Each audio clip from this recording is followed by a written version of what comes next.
In this video, you will listen to and or read a poem. After the poem, you will find a set of questions. You can pause the video anytime you want and go back and forth to find the answers. When you think you have finished, you can check with the answer key you will find after the questions. Enjoy! John Keats was born on October the 31st, 1795 in London, England. He died in 1821 in Italy.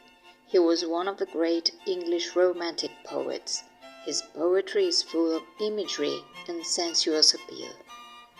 Season of mists and mellow fruitfulness. Close bosom friend of the maturing sun. Conspiring with him how to load and bless with fruit the vines that round the fair sheaves run. To bend with apples the mossed cottage trees and fill all fruit with ripeness to the core. To swell the gourd and plump the hazel shells with a sweet kernel. To set budding more and still more later flowers for the bees, until they think warm days will never cease, for summer has o'erbrimmed their clammy cells. Who hath not seen thee oft amid thy store? Sometimes whoever seeks abroad may find thee sitting careless on a granary floor, thy hair soft lifted by the winnowing wind. Or on a half-reaped furrow, sound asleep, drowsed with the fume of poppies, while thy hook spares the next swath and all its twined flowers. And sometimes, like a gleaner, thou dost keep steady thy laden head across a brook, or by a cider press with patient look thou watchest the last oozings hours by hours. Where are the songs of spring? Hey, where are they? Think not of them, thou hast thy music too, while barred clouds bloom the soft dying day and touch the stubble plains with rosy hue. Then, in a wailful choir, the small gnats mourn among the river sallows, borne aloft or sinking as the light wind lives or dies, and full-grown lambs loud bleat from hilly bourne. Hedge crickets sing, and now with trebles soft the red-breast whistles from a garden croft, and gathering swallows twitter in the skies. Glossary.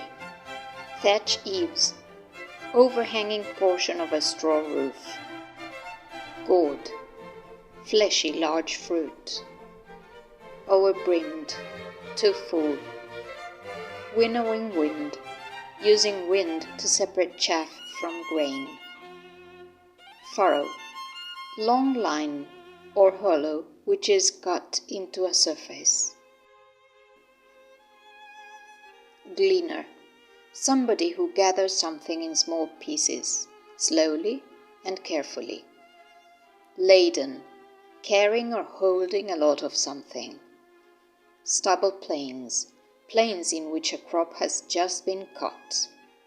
Gnats, very small flying insect that bites animals and people. Bonus. Is it possible that the author used personification as a resource to make autumn seem human? Comprehension questions. 1.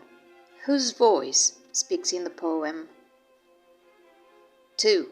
Who does thee refer to in the second stanza? 3. Is autumn addressed as if it were a person?